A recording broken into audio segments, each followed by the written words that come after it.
Today's workout begins with the dumbbell bent over row. Dumbbell bent over row, you'll have two dumbbells. You'll set your feet hip width apart, push the hips back, bend over into a good deadlift position. Deadlift position has you hinged at the hips, back is flat. You want to let the arms release from the legs a little bit so the dumbbells hang out away from the legs, is what I'm trying to say.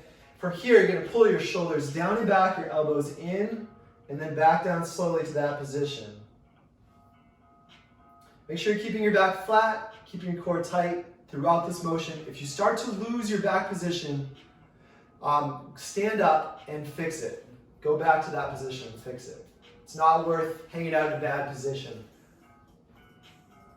Okay, if you don't have two dumbbells, or if two dumbbells is too difficult, use one single dumbbell. Same action here. If you have a kettlebell, you might just use one single kettlebell with the same action.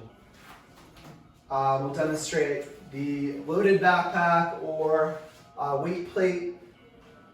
Same action. You're going to hold it well out in front. You might want to get your feet wide apart for this so that you have some room between your knees. Keep it closer if you have a plate or a backpack or any other bag that you use.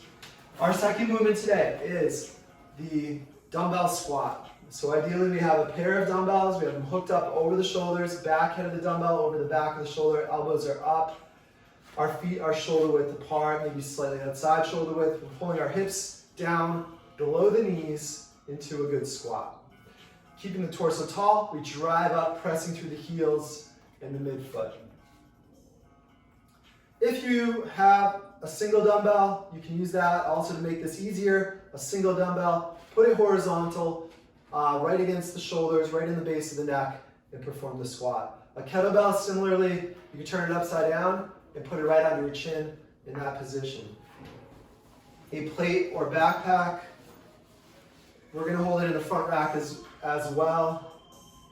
If this is too difficult though, you can put it over the back, behind the neck, as that leverage might be too difficult with it in the front if it's too big. Our final movement today is the sit-up.